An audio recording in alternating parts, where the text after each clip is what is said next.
प्यारे दोस्तों, बहुत बहुत स्वागत है आपके अपने YouTube चैनल यूजीसी नेट साहित्य दर्पण में। तो फ्रेंड्स, जानते हैं कि हम एनटीए नेट की तैयारी हिंदी विषय से इस चैनल के माध्यम से कर रहे हैं।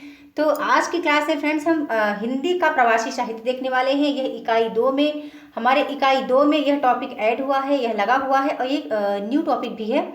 तो इकाई 2 के अंतर्गत ये आता है हिंदी का प्रवासी साहित्य। चलिए देख लेते हैं। तो हिंदी के प्रवासी साहित्य के संदर्भ में बहुत कुछ विद्वानों में मतभेद भी है, जनता में, लोगों में मतभेद था। विगत कुछ वर्षों से प्रवासी साहित्य तथा साहित्यकारों को केंद्र में रखकर विचार विमर्श जारी है, परंतु अनेक जन इस संकल्पना से परिचित नहीं हैं। प्रवासी किसे कहा जाता है या प्रवासी भारतीय साहित्य किसे कहते हैं, इसका स्वरूप कैसा होता है, अथवा हम प्रवासी साहित्यकार किसे कह सकते हैं। अनेक प्रश्न उभर कर सामने आते हैं अभी भी। चलिए देख लेते हैं। प्रवासी साहित्य का उद्भव भारतीय प्रवासी नाम से हुआ है, जो इंडियन डायस्पोरा का हिंदी रूपांतर है। डायस्पोरा का अर्थ है बिखरी हुई आबादी जो अलग अलग क्षेत्रों में निवास करती है। हिंदी शब्दकोशों में प्रवासी का अर्थ प्राप्त होता है विदेशों में रहने वाले भारतीय। यानी हिंदी शब्दकोश में इसका अर्थ दिया गया है कि जो भारतीय लोग विदेशी में रहकर विदेशों में रहकर साहित्य सृजन कर रहे हैं, साहित्य के लिए समर्पित हैं, वही प्रवासी साहित्यकार हैं। प्रवासी हिंदी साहित्य ने अपनी एक अलग पहचान रखी है। देख लेते हैं कुछ विद्वानों के अनुसार मृदुला गर्ग ने क्या कहा है प्रवासी साहित्य के संबंध में। तो ये कहती हैं कि प्रवासी साहित्य को अलग रख करके देखने की बजाय उसे हिंदी की मुख्य धारा में स्थान दिया जाए। फिर डॉक्टर रामतरस मिश्र ने क्या कहा है, उन्होंने कहा कि प्रवासी साहित्य ने हिंदी को नई जमीन दी है और हमारे साहित्य का दायरा दलित विमर्श और स्त्री विमर्श की तरह विस्तृत किया है। फिर कमलेश्वर ने क्या कहा प्रवासी साहित्य के संबंध में, इन्होंने कहा कि रचना अपने मानदंड खुद तय करती है, इसलिए उसके मानदंड बनाए नहीं जाएंगे, उन रचनाओं के मानदंड तय होंगे, ऐसा कहा है कमलेश्वर ने। बहुत ही इंपॉर्टेंट ये टॉपिक है और ये क्योंकि ये न्यू सिलेबस के अकॉर्डिंग ये टॉपिक लिया गया है फ्रेंड्स, और इससे एग्जाम में प्रश्न भी पूछे गए हैं। तो इसमें बस प्रवासी साहित्य की धारणा ही दिया गया है, प्रवासी साहित्य को हमें समझना है और प्रवासी साहित्यकार कौन कौन से हैं, कहाँ कहाँ कहाँ ये फैले हुए हैं, ये हमें देखना है। तो चलिए देख लेते हैं प्रवासी साहित्यकार को। मॉरिशस में कौन कौन प्रवासी साहित्य हैं हमारे। तो अभिमन्यु अनंत हैं और अभिमन्यु अनंत को ही मॉरिशस का प्रेमचंद्र भी कहा जाता है। बहुत ही इंपॉर्टेंट है, प्लीज को आप याद रखिएगा। रामदेव धुरंधर हैं, राजी रमन है, डॉक्टर हरिदत्त हैं, ब्रजेश कुमार भगत हैं। ये मॉरिशस से संबंधित ये साहित्यकार हैं।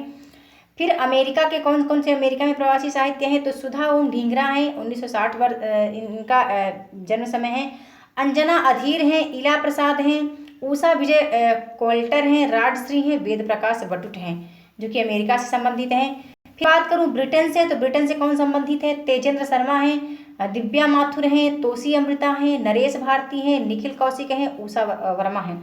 अब आपके मन में डाउट चल रहा होगा कि यहाँ से प्रश्न कैसे पूछ जाते हैं। फ्रेंड्स बता दूं, प्रश्न आपको पता है कि 4 ही ऑप्शन रहते हैं ABCD करके। तो आप एक जो हो गया वो तो हो गया ब्रिटेन का एक कोई प्रवासी साहित्यकार, और बाकी हो गए 3 किसी और मतलब और जहाँ और किसी दूसरे देश के। तो आपने बताना है कि ब्रिटेन का कौन सा साहित्यकार है, ऐसा पूछा जाता है। क्योंकि प्रश्न जो आया था तो पूछा गया था कि मॉरिशस का साहित्यकार कौन है जिसका संबंध मॉरिशस से है। 4 ऑप्शन थे, हमें चुनना था अभिमन्यु अनंत को। तो जो जिसने पढ़ा था इसको प्रवासी साहित्य को, तो उन्होंने तो क्लियर ही किया होगा। जो इस टॉपिक से अवगत नहीं थे तो उन्होंने रॉन्ग ही किया। तो चलिए देख लेते हैं। हमने देख लिया अमेरिका और मॉरिशस के, हम ब्रिटेन का देख रहे थे। ब्रिटेन के साहित्यकार कौन है प्रवासी साहित्यकार। तेजेंद्र शर्मा हैं, दिव्या माथुर हैं, तोसी अमृता हैं, नरेश भारती हैं, निखिल कौशिक हैं, उषा वर्मा हैं। अब हम देख लेते हैं कि लंदन की कौन है। तो लंदन से संबंधित हैं प्रवासी साहित्यकार में अचला शर्मा हैं। इंग्लैंड से हैं नीला पॉल 1950 ईस्वी। कनाडा से हैं सुमन कुमार घई। डेनमार्क से हैं अर्चना पन्यूजी।